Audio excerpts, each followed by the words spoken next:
유다의 히스기야 왕이 죽을 병에 걸렸다가 기도함으로 살아납니다. 15년의 생명을 연장받아요. 이 소식이 퍼져서 바벨론 왕 무로닥 발라단에게까지 전해집니다. 그가 히스기야에게 사신을 보내서 축하의 메시지를 보내줍니다. 1절 말씀을 같이 봉독할게요. 시작. 그때에 발라단의 아들 바벨론 왕 무로닥 발라단이 히스기야가 병들었다가 낫다 함을 듣고 히스기야에게 글과 예물을 보낸지라. 바벨론의 무로닥 발라단이 사신을 보낸 것은 단순히 히스기야가 병들었었다가 나았다라는 이 소식을 축하해 주기 위함만은 아니고요, 반아수르 동맹을 제안했었던 겁니다. 히스기야가 듣고서는 기뻐해요. 그들을 영접합니다. 얼른 그들의 제안을 받아들여요. 2절 말씀입니다. 시작.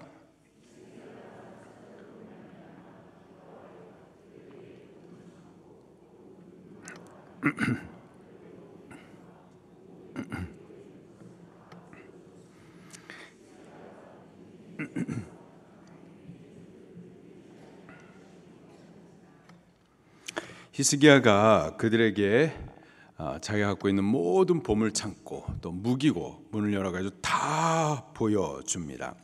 보여주면서 내가 이런 사람이다, 내가 가진 게 이렇게 많고 내 힘이 이렇게 강하다, 이렇게 자기를 과시하고 싶었었던 거죠. 히스기야가 아수르로부터 보호를 받았었던 것, 그리고 죽을 병에서부터 건짐을 받았었던 것, 이거 누가 베풀어 주신 은혜입니까? 여호와 하나님께서 베풀어 주신 은혜이죠. 그러면은 히스기야는 마땅히 여호와 하나님을 드러내고 또 여호와 하나님께서 저에게 행하신 일들에 대하여서 그것을 높여서 자랑해 드려야만 했었을 거예요. 하나님은 그것을 기대했고요, 또 바라셨고요. 사실 그리하는지 하지 아니하는지 아시고자 시험하셨었던 겁니다. 우리 성경을 한번 찾아보도록 할게요. 역대하 32장입니다. 역대하 32장.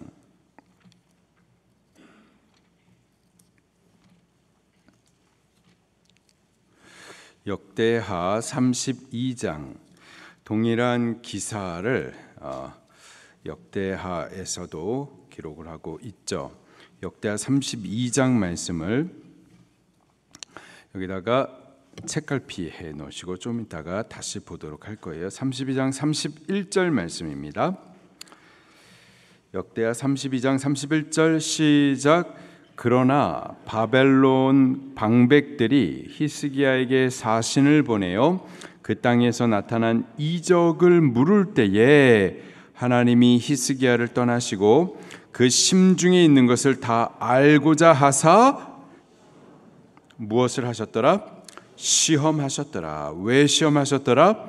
그것을 다 알고자 하자. 히스기야 중심에 뭐가 있는지, 하나님에 대한 감사, 하나님께 영광을 올려드리고자 하나님을 드러내며 높여 좀 자랑하고자 하는 마음이 있는지, 아니면 자기를 드러내고 자기를 자랑하고자 하는지, 그 중심에 뭐가 있는지 아시려고 하나님께서 시험하셨었던 거라고요. 그런데 히스기야가 하나님을 드러냅니까? 아니면 자기를 드러냅니까? 자기를 드러내죠. 하나님을 드러내고 하나님 자랑하는 부분에 있어서 실패했었던 거예요. 시험에 불합격했었던 겁니다. 이로 인해서요, 후에 바벨론에 의해서, 지금 바벨론 사신들이 다 보여주었었잖아요. 다 보여줬었던 그 보물들을 다 뺏기게 됩니다. 나라는 망하고 또 자손들은 포로로 끌려가게 되죠. 은혜 받은 이후에, 저가 지금 은혜를 많이 받았었는데 은혜 받은 이후에 방심함으로 말미암아서 하여튼 저가 이렇게 좀 큰 낭패를 보게 됩니다. 우리는 항상 은혜 받은 이후에 더 조심하셔야만 하는 거예요. 은혜 받은 이후 은혜 베푸신 목적들이 있을 거 아니에요. 은혜 베푸신 이가 있을 거 아니에요. 우리 그 하나님을 드러내야만 할 줄로 믿습니다. 3절과 4절 말씀, 이사야 39장으로 돌아와서요. 3절과 4절 말씀을 같이 읽겠습니다. 시작.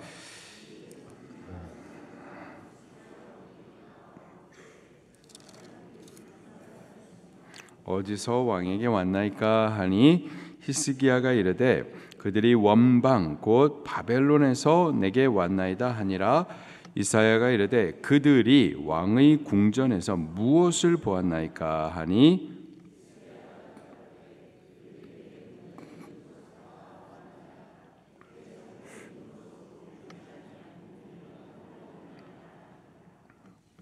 아멘. 이사야가 히스기야 왕을 찾아옵니다. 이사야 이름 앞에 선지자라는 직함을 강조하고 있어요. 이는 지금 이사야 선지자가 왔는데 그가 그냥 개인적으로 온 것이 아니라 하나님의 보내심을 받은 사람으로서 그 공적인 임무를 좀 수행하고 있다라는 사실을 암시하고 있습니다. 지금 하나님께서 물으시는 거예요. 한 세 가지를 묻습니다. 첫 번째로는 그 사람들이 왕에게 무슨 말 한 겁니까? 그리고 그들은 어디서 온 사람들입니까? 그리고 왕은 그들에게 무엇을 보여주었습니까? 이 세 가지를 물었었어요. 첫 번째로 그 사람들이 무슨 말을 하였나이까? 우리 반하수로 동맹하십시다 라는 제안을 했었던 거죠. 근데 왕이 대답을 하지 않아요. 이방인과 동맹하는 것을 하나님께서 기뻐하시지 않는다라는 사실을 히스기야가 알고 있는 거죠. 하나님을 전적으로 신뢰하지 못하고 이방과 동맹하고 이방에 신뢰하는 이 부분이 믿음 없는 부분이고 하나님 앞에 책망받을 일이라는 것을 이사야가 너무나도 잘 알고 있었던 겁니다. 때문에 대답을 회피한 거죠. 입이 있지만 쿡 다물고 있었던 겁니다. 두 번째 질문이 그들이 어디에서 왔나이까? 바벨론에서 왔습니다 라고 왕이 대답합니다. 근데 바벨론이라는 이 단어 앞에 원방, 먼 곳에 있는 바벨론이라고 강조를 하여 말하죠. 원방에서 멀리서 온 손님이기 때문에 환대하는 것이 마땅하다, 이건 도리다 라는 것을 강조하면서 지금 자기가 하는 행동에 대하여서 변명하려고 했었던 겁니다. 그런데 우리가 하나님 앞에 우리의 잘못에 대해서 변명할 수가 있을까요? 우리 중심과 생각과 의도를 다 보시는 하나님 앞에서 우리가 감출 수 있는 것이 있을까요? 변명은 불가능한 겁니다. 마지막으로 그러면 그들이 무엇을 보았나이까? 왕이 천진하게 대답합니다. 다 보았습니다. 보이지 않은 것이 하나도 없습니다. 이렇게 대답을 합니다. 이사야 선지자가 이 히스기야 왕의 경고망동한 이 행동이 어떤 결과를 초래하게 될지에 대해서 선언을 해줍니다. 5절부터 7절 말씀입니다. 시작. 이사야가 히스기야에게 이르되 왕은 만군의 여호와의 말씀을 들으소서. 보라, 날이 이르리니 내 집에 있는 모든 소유와 조상들이 오늘까지 쌓아둔 것이 모두 바벨론으로 옮긴 바 되고 남을 것이 없으리라. 여호와의 말이니라. 또 내게서 태어날 자손 중에서 몇이 사로잡혀 바벨론 왕궁의 환관이 되리라 하셨나이다 하니. 두 가지 말씀을 하세요. 지금 왕이 바벨론에게 보인 모든 것, 그리고 왕 이전부터 있었던 모든 선진들이 이렇게 쌓아놨었던 모든 것, 이거 다 바벨론으로 옮긴 바 될 것이다, 다 빼앗길 것이다 라는 거죠. 그리고 앞으로 태어날 자손들이 있는데 그들이 또 사로잡혀 가지고 바벨론 왕궁의 환관이 될 것이다 라는 거예요. 나라가 망하고 포로로 끌려가게 될 것이다 라는 말씀을 선언해 줍니다. 이게 지금 작은 말이 아니죠. 무서운 형벌입니다. 히스기야의 행동이 단순히 그냥 작은 실수가 아니었다라는 거예요. 하나님께서 이렇게 무서운 형벌을 선언할 정도로 무서운 죄였었다라는 겁니다. 히스기야의 죄가 무엇이었을까요? 교만이었었습니다. 우리 아까 책갈피에 놨었던 역대하 말씀을 다시 한번 보도록 할게요. 역대하 32장 22절부터 같이 보도록 하겠습니다. 역대하 32장 22절부터 25절 말씀까지입니다. 시작. 이와 같이 여호와께서 히스기야와 예루살렘 주민을 아수르 왕 사네립의 손과 모든 적국의 손에서 구원하여 내사 사면으로 보호하심에 여러 사람이 예물을 가지고 예루살렘에 와서 여호와께 드리고 또 보물을 유다 왕 히스기야에게 드린지라. 이후부터 히스기야가 모든 나라의 눈에 존귀하게 되었더라. 어떻게 되었더라? 존귀하게 되었더라. 누가 히스기야를 이렇게 존귀하게 하셨습니까? 여호와 하나님께서 존귀하게 하신 거예요. 그가 낮아진 상태에서 여호와 하나님을 찾아 부르짖었을 때 하나님께서 그를 들으시고 만나주시고 도와주시고 뿐만 아니라 존귀하게 높여주셨던 거예요. 많은 은혜를 베풀어 주셨던 거예요. 자, 그때에 또 볼게요. 계속해서 24절입니다. 25절까지 시작. 병들어 죽게 되었으므로 여호와께 기도하매 여호와께서 그에게 대답하시고 또 이적을 보이셨어요.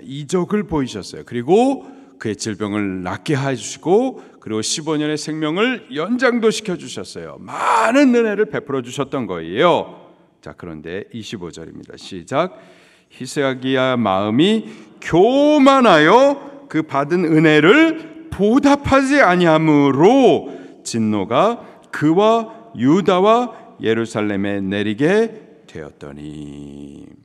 히스기야 마음이 어떠했다고요? 교만했었습니다. 저가 교만해서 어떠했다고요? 그 받은 은혜를 보답하지 아니했었습니다. 은혜를 보답하지 않았다라는 것은 그에게 큰 구원을 베풀어 주신 하나님, 큰 은혜를 베풀어 주신 하나님, 그 하나님을 드러내놓고 또 그분을 높여서 자랑했어야 하는데 그게 아니라 자기를 드러내고 자기를 자랑했었던 거죠. 나 이런 사람이라고, 내가 이렇게 은혜를 받은 사람이라고 자기를 자랑했었던 거, 이게 교만입니다. 그리고 교만의 결과는요, 저에게 주셨는데 그거 다 빼앗기고 나라는 망하고 자손들은 끌려가게 되는 겁니다. 파멸인 거죠. 근데 중요한 게 그가 언제 교만하게 된 거예요? 은혜 받은 후였었습니다. 은혜 받은 후에 교만해져 가지고 이러한 엄청난 파멸의 선언을 받게 된 겁니다. 은혜 받은 후에 조심해야 돼요. 항상 은혜 받은 후에. 솔로몬이 겸손했었죠. 어린 나이에 왕이 되었을 때 나는 작은 아이인데 내게 맡겨주신 이 나라는 크고 나는 할 수가 없습니다. 하나님을 전적으로 의뢰하고 일천번제를 드려가면서 하나님의 도우심을 간구했었을 때 하나님 그를 가까이 만나도 주시고 전무후무한 지혜도 주시고 지혜뿐만 아니라 구하지 않은 다른 것도 다 주시고. 근데 저가 은혜 받고 나서 지혜를 받고 나서 큰 나라를 받고 나서 교만해집니다. 아사왕도 마찬가지. 아사왕도 하나님 앞에 겸손히 낮아져서 하나님의 도우심을 간절히 바랬었을 때, 하나님을 전적으로 신뢰했었을 때 그에게 많은 은혜를 베풀어 주셨는데 은혜 받고 나서 저가 교만해집니다. 그리고 교만하면은 망하게 되는 거예요. 우리가 항상 은혜 받은 이후에 조심하셔야 돼요. 왜 이렇게 은혜 받으면 이렇게 교만해질까요? 우리만이 아니라 사실 모두가 그런 거예요. 성경에 많은 경우가 그렇게 안타깝게 무너져 내리는 거죠. 이렇다라는 거예요. 그러니 우리도 조심하라는 거예요. 조심하셔야만 하겠습니다. 은혜 받은 이후에 정말 교만해질 수 있구나. 나도 무너질 수 있구나. 주셨는데 다 빼앗기고 파멸에 이를 수 있구나. 조심하셔야 됩니다. 그리고 은혜를 베푸심에 목적이 있어요. 은혜 베푸신 이후에 시험하셨잖아요. 어떤 시험? 하나님, 곧 은혜 베푸신 그분을 드러내주고 또 그 하나님을 높여서 자랑해 주기를 원하시는데 우리 은혜 받은 대로 주를 높이는, 주를 드러내고 자랑하는 그런 삶을 살아야만 할 줄로 믿습니다. 8절 말씀을 또 같이 봉독할게요. 시작. 히스기야가 이사야에게 이르되 당신이 이른바 여호와의 말씀이 좋소이다 하고 또 이르되 내 생전에는 평안과 견고함이 있으리로다 하니라. 아멘. 이건 또 무슨 말일까요? 히스기야가 파멸을 좀 선고받았어요. 그런데 내 때에는 임하지 않겠다. 내 때에는 평안과 견고함이 있고 후대에 파멸이 있을 것이다. 그러니 내 때에는 그런 일이 없을 것이니 좋습니다. 너무 이기적인 것 아닙니까? 근데 이 말은요, 내 자손은 환관으로 끌려가든지 말든지 내 때는 평안과 견고함이 보장됐으니 좋다, 이런 표현이 아니고요. 파멸이 선고됐어요. 그런데 히스기야가 하나님 앞에 또 회개합니다. 회개했더니 하나님께서 파멸, 진노 가운데에 은혜를 또 베풀어 주신 거예요. 그래서 그때를 늦추어 주신 거죠. 그 부분에 대해서, 베풀어 주신 은혜에 대해서 하나님 감사합니다 라고 고백을 했었던 거죠. 아까 역대하 32장 말씀을 다시 또 보도록 할게요. 역대하 32장 26절 말씀을 보면은 그 뉘앙스를 우리가 읽을 수가 있겠습니다. 역대하 32장 26절 시작. 히스기야가 마음의 교만함을 뉘우치고 예루살렘 주민들도 그와 같이 하였으므로 여호와의 진노가 히스기야의 생전에는 그들에게 내리지 아니하니라. 그 진노를 늦추어 주신 것에 대해서 감사합니다. 그 은혜가 좋습니다 라고 또 고백을 했었던 겁니다. 우리 교만하지 마십시다. 은혜 받은 이후에 우리 더 겸손하십시다. 우리 한국교회가 많은 은혜 받았죠. 대한민국이 많은 복과 은혜를 받았습니다. 교만해졌어요. 우리 겸손하십시다. 다시 우리 하나님의 은혜를 겸손히 잡고 받은 은혜를 따라 여호와 하나님을 자랑하십시다. 그분을 더욱 드러내는 삶을 살기를 예수님 이름으로 축원합니다. 말씀 붙들고 통성으로 기도하시겠습니다.